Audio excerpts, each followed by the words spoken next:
안녕하십니까. 소리나이 이야기입니다. 층간소음을 층간웃음으로 라는 슬로건으로 층간소음이 어떠한 것인지, 어떻게 측정하는 것인지 등에 대해서 설명을 드리고 있습니다. 오늘은 층간소음 측정 방법에 대해서 설명을 드리겠습니다. 층간소음 중에서 공동주택 입주자들 생활 상태에서 발생하는 층간소음을 어떻게 측정하는가 하는 주제가 되겠습니다. 설명 순서는 일반적인 소음 측정 시 고려해야 될 사항, 두 번째는 층간소음을 측정할 때의 방법, 세 번째는 층간소음에 대해서 측정 결과를 보고 평가하는 방법, 네 번째는 층간소음 측정하는 방법론 관련한 법령, 규정 등에 대해서 설명을 드리겠습니다. 마지막으로 간이형 소음 측정기가 무엇이고 어떠한 목적으로 사용될 수 있는지에 대해서 설명을 드리겠습니다. 첫 번째, 일반적인 소음 측정 시 고려해야 될 사항입니다. 이거는 소음진동 공정시험 기준에 나타나 있는 일반적인 총칙에 관련된 사항입니다. 소음 측정 장비, 즉 소음계, 소음 측정기 이렇게 표현을 하는 소음계에 대해서 설명을 드리겠습니다. 이 소음계에는 간이소음계 KSC IC 61672-1 표준을 따른 소음계, 형식 승인을 받은 소음계, 정도 검사를 받은 소음계, 그 순서는 이와 같이 좌측에서 우측으로 진행되면서 그 사항들이 추가가 되는 것이기 때문에 정도 검사품이 가장 현실적으로 바람직하다라고 할 수 있습니다. 그럼 여기 간이소음계라는 것은 어떤 목적으로 사용되느냐? 예비조사 등 소음도의 계량치를 파악하는 데 사용되는 장비입니다. 경우에 따라서 이런 정도 검사품이 없을 때에 간이소음계를 일부 사용할 수가 있습니다. KSC IC 61672는 국가표준인데 이 표준에 맞는 소음계는 국가표준 제품으로서 규제나 인증의 목적으로 사용을 합니다. 이러한 국가 표준 제품과 간이소음계를 복합적으로 사용할 수도 있습니다. 측정 지점, 측정 시간, 마이크로폰 위치가 측정에서 매우 중요한 요소입니다.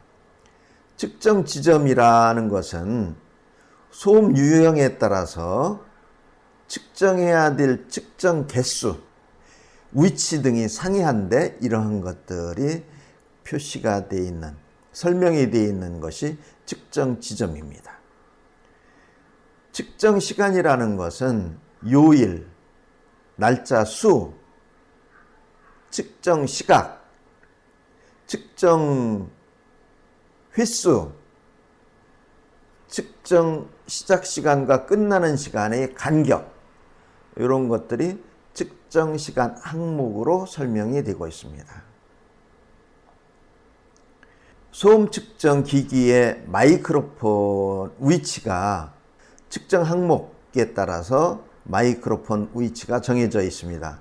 통상은 바닥 1.2m에서 1.5m 위 상부에서 측정을 하게 됩니다. 삼각대에 설치를 해서 측정하는 것이 바람직합니다. 벽에서는 0.5m 이상 떨어져야 됩니다.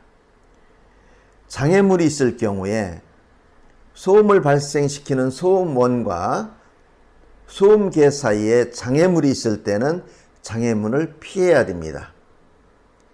측정 목적에 따라서, 측정 유형에 따라서 장애물을 회피하는 방법들이 상이합니다.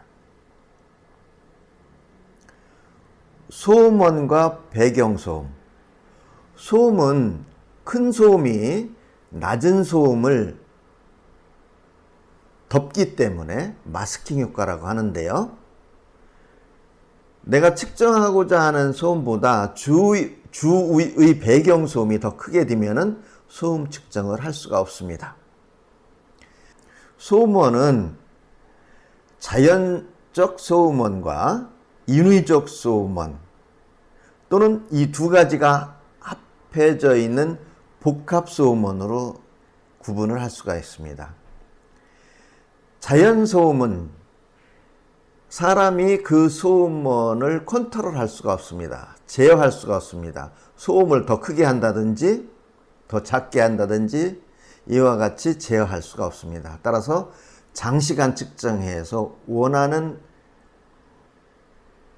측정 상태가 도달했을 때에 해당 측정 결과를 활용하면 되는 사항입니다. 인위적 소음원이라 하면은 사람이 측정자가 소음원의 소음도를 제어할 수가 있습니다. 소음 위치도 바꿀 수가 있고 소음 발생 시간도 바꿀 수가 있고 소음의 크기도 변경을 할 수가 있는 소음을 인위적 소음이다 라고 합니다. 배경소음은 측정을 하고자 하는 소음 이외의 소음들을 통합해서 배경소음이라고 합니다. 이 배경소음은 내가 측정하고자 하는 대상 소음보다 소리의 크기가 작아야 됩니다. 최소한은 내가 측정하고자 하는 소음의 크기와 배경소음이 같거나 또는 배경소음이 더 작아야 됩니다.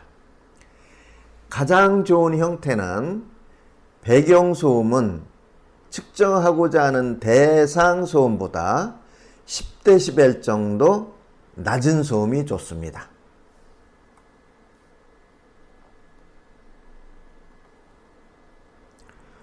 층간소음 측정 방법 관련한 법령은 두 가지가 있습니다. 공동주택 층간소음의 범위와 기준에 관한 규칙과 소음진동 공정시험 기준 두 가지가 있습니다. 이 두 규칙과 기준 중에서 규칙을 우선 적용하고 규칙에 명시되지 않은 부분들은 기준을 따르면 되겠습니다. 소음계는 KSC IC 6167-1 클래스 1, 1등급 또는 2등급 소음계를 사용하고 주파수 특성은 A 특성, 시간 특성은 빠른 모드, 측정할 때마다 매휘 교정을 실시합니다. 참고로 이러한 측정기가 없을 때 간이형 소음 측정기를 사용할 수도 있습니다. 측정 지점, 측정 시간 및 마이크로폰 위치를 살펴보겠습니다. 측정 지점은 소음이 클 것으로 예상되는, 판단되는 한 개 지점 이상에서 측정을 합니다. 두 군데에서 측정을 해도 된다는 뜻입니다. 많이 할수록 좋기는 좋습니다. 그 중에서 가장 높은 것을 선택할 수가 있습니다. 오기 및 복도 등으로 통하는 창문, 문 등은 닫은 상태에서 측정을 해야 됩니다. 또한 전자기장과 소음이 발생할 수 있는 제품들은 멀찍이 떨어뜨려 놓거나 격리를 시킵니다. 예를 들어서 김치냉장고, 시계 등이 해당됩니다. 측정 시간은 연속 1시간 이상 측정을 합니다. 주간, 야간으로 나누어서 측정을 하면 더더욱 좋습니다. 최소한 야간에 1시간 이상 연속해서 측정하는 것을 권장드립니다. 측정할 때에 1시간 이상 측정함에 따라 삼각대에 측정기를 설치해서 측정하는 것이 좋습니다. 마이크로폰 위치는 바닥에서 1.2 내지 1.5m 위에 설치를 합니다. 벽에서는 0.5m 이상 떨어져야 합니다. 측정 중에 집을 비워야 한다는 이야기들을 많이 들었을 텐데 그 이유는 다음과 같습니다. 측정자 소음과 층간소음 구분하기가 어렵습니다. 예를 들어 문을 꽝 닫았다고 그랬을 때 이 꽝 닫은 소리가 측정자가 낸 소음인지 또는 이웃에서 발생한 문을 닫는 소음인지 구분하기가 어렵습니다. 물론 전문가는 구분할 수 있지만은 어떤 증빙 자료로서 설명하기는 상당히 어려운 점이 있기 때문에 그렇습니다. 따라서 측정자 소음이 포함되어 있을 때는 증거로서의 효력이 약해지거나 상실될 우려가 있기 때문입니다. 녹음을 할 수가 있는데 층간소음에서는 녹음을 하는 것이 바람직합니다. 따라서 층간소음 측정 시 녹음은 필수사항이다라고 판단하시고 녹음하시는 것이 좋습니다. 녹음 방법은 일반적인 녹음 방법과 상시 녹음 방법이 있습니다. 일반적인 녹음 방법은 이벤트 녹음, 즉 어느 소음도 어느 기준 이상의 기준을 초과했을 때 녹음하는 방법을 이야기합니다. 상시 녹음은 소음이 낮거나 높거나 관계없이 항상 녹음하는 방법, 상시 녹음 방법을 선택할 수도 있습니다. 일반적으로는 소음 측정 초기에는 상시 녹음 방법을 사용하시고 숙달된 후에는 일반적인 녹음 방법, 즉 기준 소음 초과 시 녹음 방법을 설정해서 사용하는 것을 권장드립니다.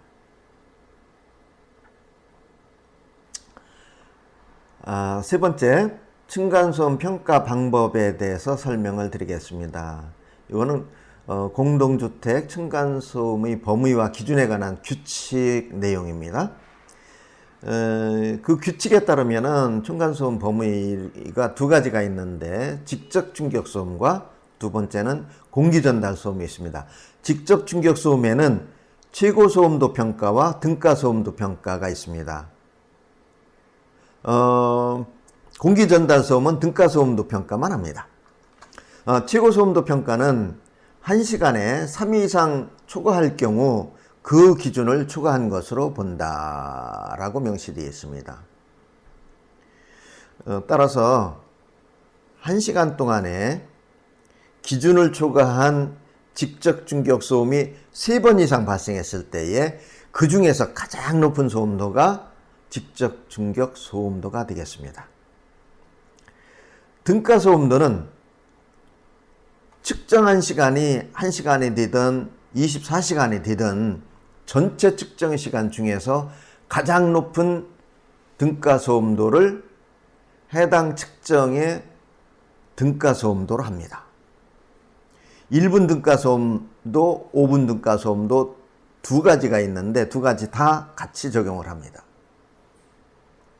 예를 들어서 1시간 동안 측정을 했는데 1분 등가 소음도는 60번이 나오죠. 60번 중에서 가장 높은 소음도를 1분 해당되는 시간대에 1분 등가 소음도로 합니다. 1시간 동안에 5분 등가 소음도는 12번 측정이 되는데 그 12번 중에서 가장 높은 소음도가 해당 시간대에 5분 등가 소음도가 되는 것입니다.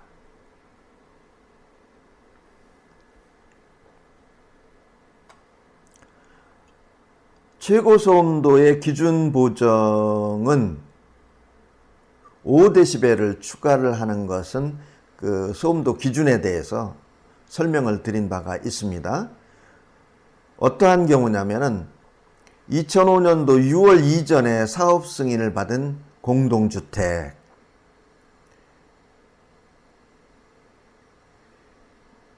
또 연립주택, 다세대주택, 도시형 생활주택 중에서 29세대 이하인 주택, 이거는 뭐 언제 졌든지 최근에 졌던 10년 전에 졌던 20년 전에 졌던 연립주택, 다세대주택, 도시형 생활주택 중 29세대 이하는 5dB를 추가한다고 보시면 되겠습니다.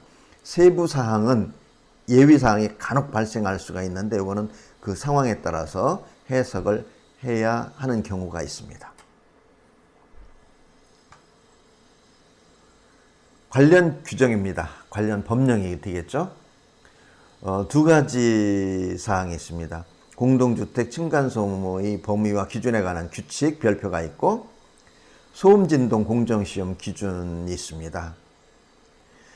공동주택 층간소음의 범위와 기준에 관한 규칙에서는 평가 방법이 직접 충격 소음은 1분 등가 최고 소음도로 하고 공기 전달 소음은 5분 등가 소음도로 한다라고 명시를 하고 있고, 측정 지점수 및 측정 시간은 1개 지점 이상에 대해서 1시간 이상을 하도록 하고 있습니다.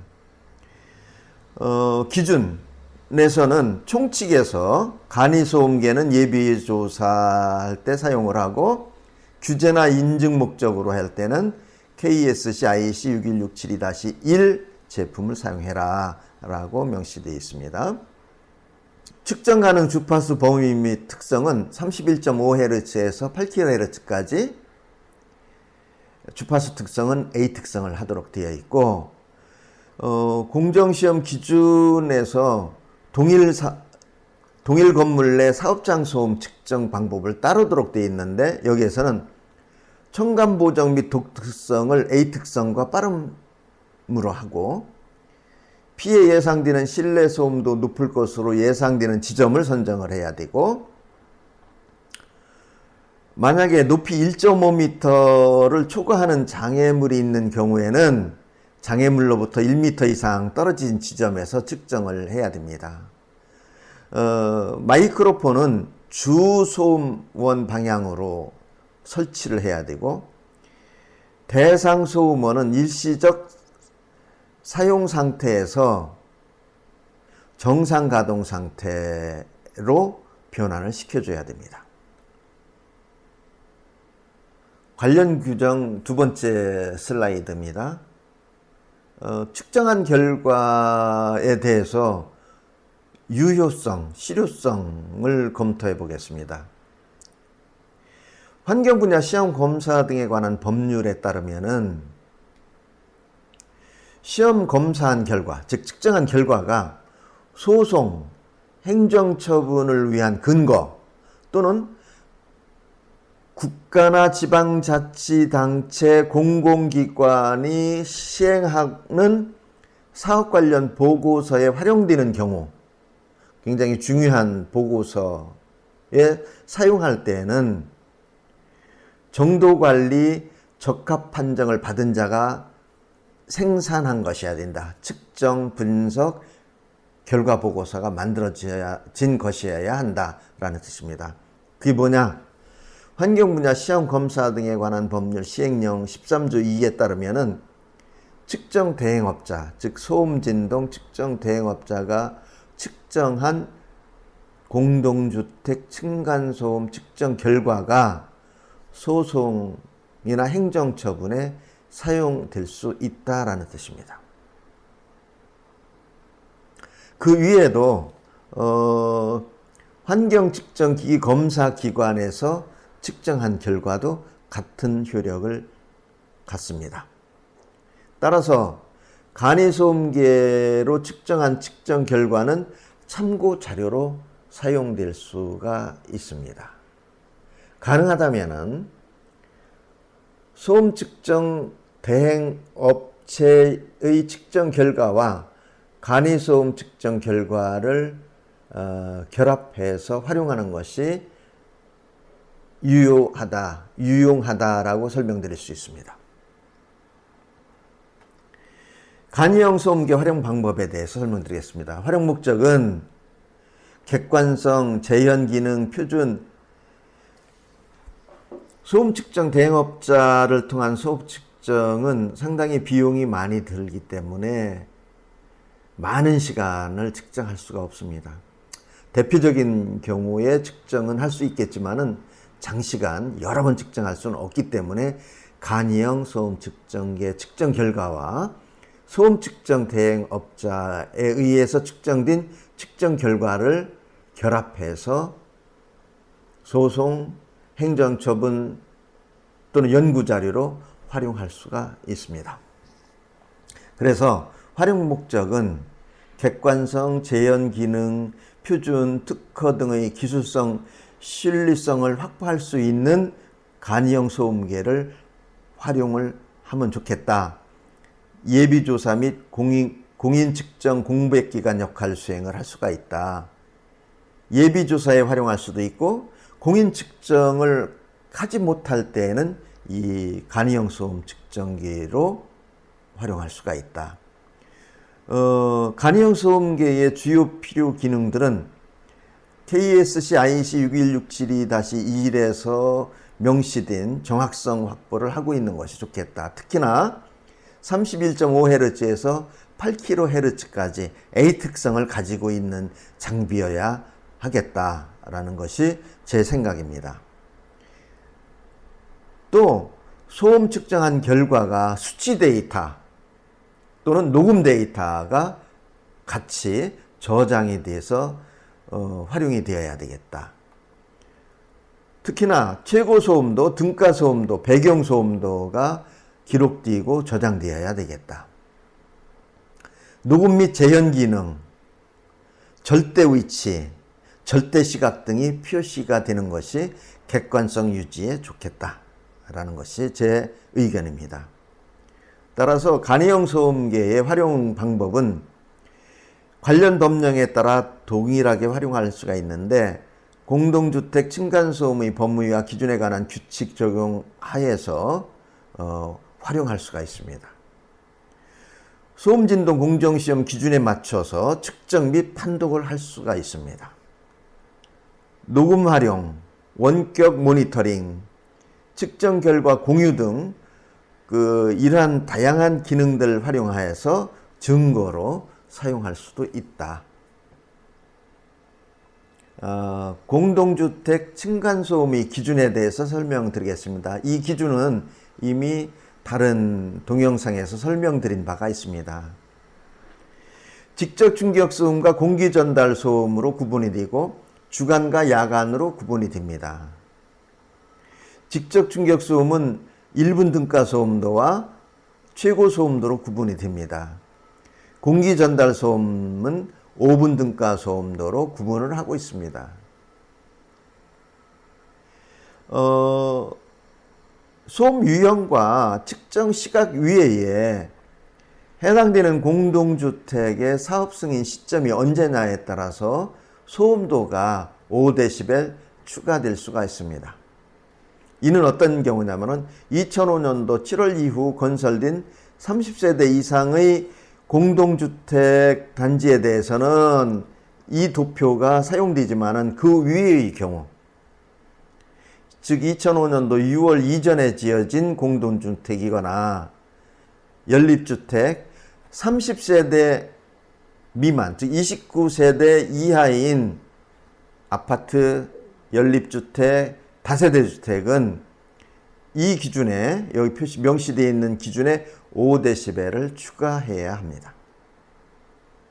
즉 이와 같습니다. 2005년도 7월 이후에 건축된 7월 이후에 건설 사업 승인된 30세대 이상은 이 노란 표시가 되고 나머지 부분은 즉 2005년도 6월 이전에 건축되었거나 이전에 사업 승인되었거나 29세대 이하인 공동주택에 대해서는 이 빨간 표시로 되어 있는 즉 5dB 추가되어 있는 소음도를 기준으로 삼습니다. 이상으로 공동주택 층간소음의 측정 방법에 대해서 설명을 드렸습니다. 층간소음을 층간웃음으로 라는 슬로건의 소리나 이야기였습니다. 감사합니다.